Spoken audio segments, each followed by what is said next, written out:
Bagong bodyguard ng Pacers handa nang makipagrambulan sa Milwaukee. Mainit na naman ang pisikalan, tulakan at trash tukan. Nag-angas ang Pacers kay Giannis na beast mode tuloy si Greek Freak. Pacers versus Bucks ang rivalry mga bro na nabuo ng dahil sa game ball. Well, maagang lumamang ng double digit ang home team. Buhat ang dalawang superstar ng Milwaukee, Damian Lillard 5 straight points para umpisa ng opensa ng Milwaukee. Bago kumana si Giannis, pinatumba muna ni Chris Middleton ang depensa ni Naismith. Pasok pa ang elbow jumper. Mamaw sa loob ng paint si Giannis. Gandang pasa ni Lillard sa ilalim, nakabingwit pa ng foul. Nakaagaw din ng bola si Greek Freak at hindi na nahabol pa ng Pacers. Slam dunk sa open court. Hype na si Antetokounmpo mga bro. Lakas pa mga sar ni Malik Beasley. Timeout ang Pacers dahil sa kanyang back-to-back 3 points. Pasayaw-sayo pa sa harap ni Tyrese Haliburton. Last 2 minutes, eto na, nagsimula na ang pisikalan mga bro. Gustong sugurin ni Isaiah Jackson etong si Bobby Portis pagtapos ng hindi magandang pagkakabagsak ng katawan, pero regular foul lang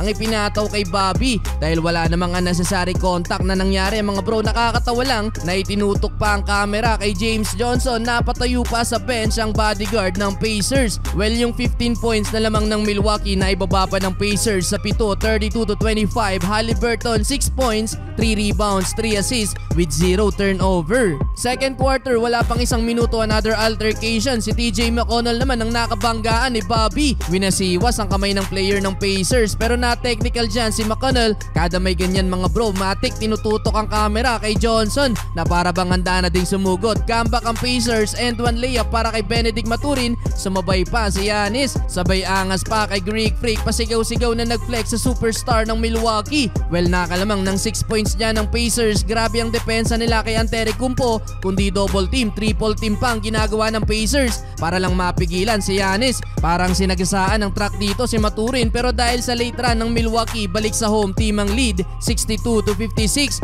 May 16 points pa din si Giannis on 5 of 9 shooting. Entering the third quarter, balik ang momentum sa Milwaukee. Balik din sa double digit ang lead ng home team mga bro. Masyadong maliit si Haliburton para kay Giannis. Easy rebound at dunk na yan. Though si Haliburton ang bumuhay sa opensa ng Pacers, Tres naman ang naging pansagot mga bro. Nagkaroon pa sila ng 13-2 run sa final minute. Double-double na din si Haliburton mula sa alley-oop assist niya para kay Obi Toppin. 17 points with 10 assists. Leading scorer naman ng Pacers si Benedict Maturin na may 18 points. 88-84 end of third quarter. Fourth and final quarter, intense na ang laban mga bro. Driving dunk mula kay Giannis, binuli sa ilalim si Obi Toppin. Pisikalan na din ulit ang laban. Tinulak ni Isaiah Jackson si Giannis. Offensive foul ang player ng Pacers. Though lumamang ulit ang Pacers, binibasic lang ni TJ McConnell mga bro ang depensa ng Milwaukee. Sunod-sunod ang atake sa ilalim, 107-101 under 4 minutes. Tila naging pandagger na din etong back-to-back basket mga bro ni Tyrese Haliburton sa crunch time. Lamang ng 9 points ang Pacers, 113-104. Sa uli mga bro, panalo ang Indiana Pacers kahit may triple-double si Giannis.